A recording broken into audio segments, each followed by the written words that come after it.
আসসালামু আলাইকুম। প্রিয় শিক্ষার্থী, তোমরা কেমন আছো? আশা করি সবাই ভালো আছো। তোমাদের এই ছুটির সময়ে তোমাদের জন্য অনলাইন ক্লাসের ব্যবস্থা করাই অত্র প্রতিষ্ঠানের সম্মানিত সভাপতি স্যার এবং অধ্যক্ষ স্যারকে ধন্যবাদ জ্ঞাপনের মাধ্যমে আমি আমার ক্লাস কার্যক্রম শুরু করছি। প্রিয় শিক্ষার্থী, আমরা বিগত কয়েকটি ক্লাস বস্তুর উপর তাপের প্রভাব এ অধ্যায় থেকে আলোচনা করেছি।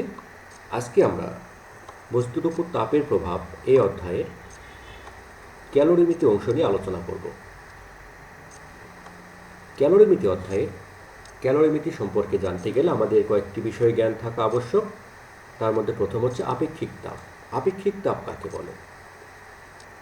আপেক্ষিক তাপ হচ্ছে 1 কেজি ভরের কোনো বস্তুর তাপমাত্রা 1 কেলভিন বৃদ্ধি করতে যে পরিমাণ তাপের প্রয়োজন হয় তাকে বস্তুর উপাদানের আপেক্ষিক তাপ বলে।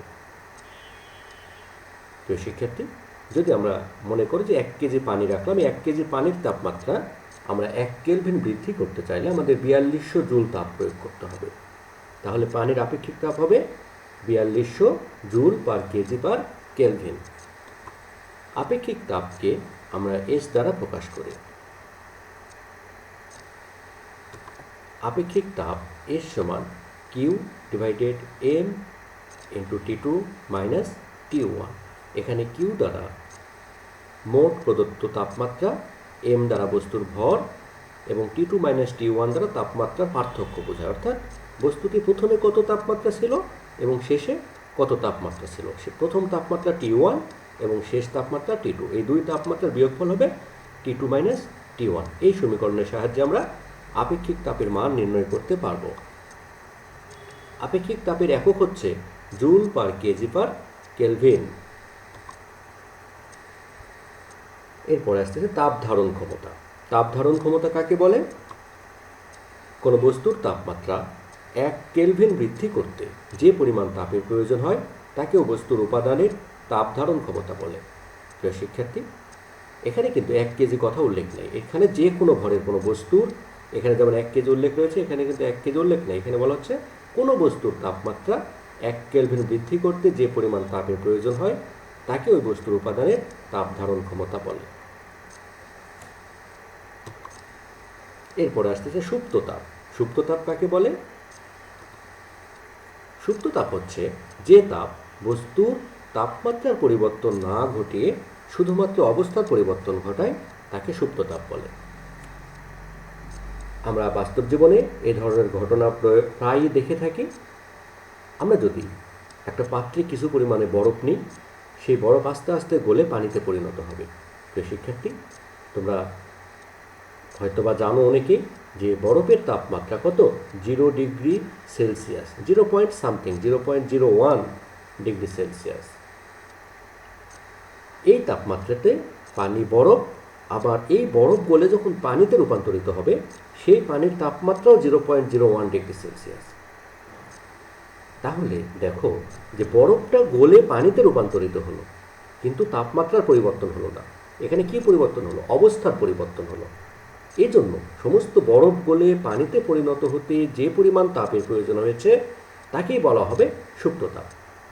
যেমন তুমি যদি 1 কেজি বরফ রাখো, সেই 1 কেজি বরফ সম্পূর্ণ গলে পানিতে রূপান্তর হতে তাপের প্রয়োজন হবে 336,000 জুল। তাহলে এটাই হচ্ছে বরফ গলনের সুপ্ত তাপ। সুপ্ত তাপ দুই প্রকার। একটা হচ্ছে গলনের সুপ্ত তাপ। গলনের সুপ্ত তাপ হচ্ছে যে 1 কেজি ভরের কঠিন পদার্থকে সম্পূর্ণরূপে তরলে রূপান্তর করতে যে পরিমাণ তাপের প্রয়োজন হয় তাকে গলনের সুপ্ত তাপ বলে। গলনের সুপ্ত তাপকে LF দ্বারা প্রকাশ করা হয়। এই যে LF অর্থাৎ ল্যাটেন্ট হিট অফ ফিউশন। এখানে গলনের সুপ্ত তাপ যদি LF হয় তাহলে m কেজি ভরের কোনো কঠিন পদার্থকে গলতে মোট তাপের প্রয়োজন Q equal to m LF। এরপরে আসতেছে বাষ্পীয় ভবনের সুপ্ত তাপ। বাষ্পীয় ভবনের সুপ্ত তাপ হচ্ছে 1 কেজি ভরের তরল পদার্থকে সম্পূর্ণরূপে বাষ্পে রূপান্তর করতে যে পরিমাণ তাপের প্রয়োজন হয় তাকে বাষ্পীয় ভবনের সুপ্ত তাপ বলে।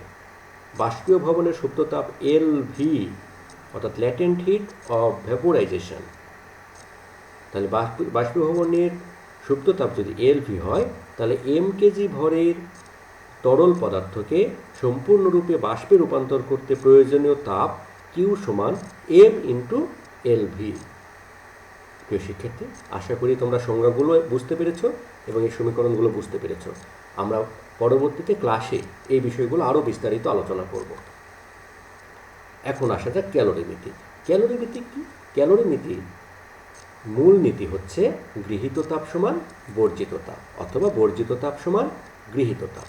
প্রিয় শিক্ষার্থী, আমরা দুটো ভিন্ন তাপমাত্রার বস্তুকে যদি একটি বস্তুকে আর একটা বস্তুর সংস্পর্শে নিয়ে আসি, তাহলে কি হবে? যে বস্তুর তাপমাত্রা বেশি সেই বস্তু তাপ বর্জন করবে, আর যে বস্তুর তাপমাত্রা কম সেই বস্তু তাপ গ্রহণ করবে। যদি তাপের আদান প্রদান অন্যভাবে না হয়, তাহলে ক্যালোরিমিতি অনুসারে বর্জিত তাপ সমান গৃহীত তাপ, বা গৃহীত তাপ সমান বর্জিত তাপ। অর্থাৎ একটা বস্তু যতটুকু তাপ বর্জন করবে, আরেকটি বস্তু ঠিক ততটুকু তাপই গ্রহণ করবে।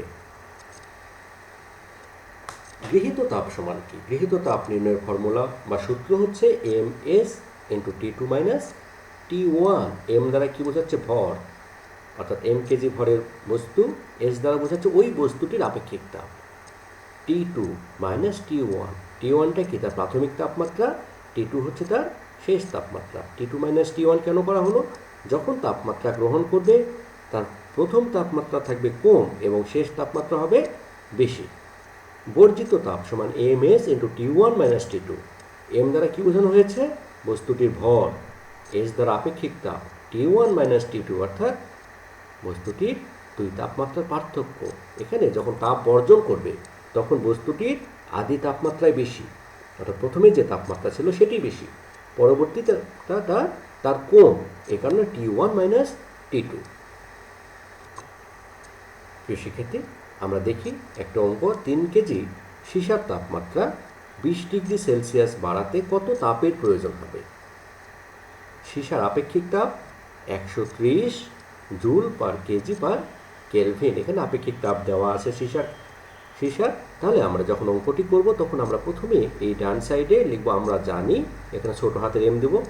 এম ইকুয়াল টু কত? 3 কেজি। এই যে 3 কেজি। T2 মাইনাস T1 কত তাপমাত্রার পার্থক্য? 20 ডিগ্রি সেলসিয়াস বলা আছে, কিন্তু আমরা কেলভিন লিখবো, কারণ তাপমাত্রার এসআই একক কেলভিন। যখন তাপমাত্রার পার্থক্যের কথা বলা হবে, তখন সেলসিয়াস স্কেল এবং কেলভিন স্কেলে পার্থক্য একই হবে। এস সমান কত? 130 joule per kg per kelvin. এই যে 130 joule per kg per kelvin. এখন মানগুলো বসিয়ে দাও। M equal to 3, S equal to 130 এবং T2 minus T1 equal to 20। তোমরা যদি এটি গুণ করো, তাহলে কত পাবো?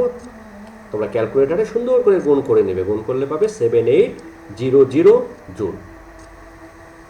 প্রিয় শিক্ষার্থী, এইভাবে তোমরা এই অধ্যায়ে অঙ্কগুলো সমাধান করতে পারবে। আমরা পরবর্তীতে আরও বিস্তারিত আলোচনা করব। তোমাদের বাড়ির কাজ হচ্ছে আজকে যে বিষয়গুলো আলোচনা করা হলো, সেই বিষয়গুলো তোমরা মুখস্থ করবে। বিশেষ করে সংজ্ঞাগুলো মুখস্থ করবে এবং সূত্রগুলো মুখস্থ করে এগুলো প্রয়োগ শিখবে। তোমাদেরকে আজকে সংজ্ঞাগুলো মুখস্থ করাই তোমাদের আজকে বাড়ির কাজ। তাহলে প্রিয় শিক্ষার্থী, বর্তমান সময়ে আমরা আতঙ্কিত না হয়ে সচেতন হব, নিয়মিত হাত পরিষ্কার করব এবং সামাজিক দূরত্ব বজায় রেখে চলব। ধন্যবাদ তোমাদের।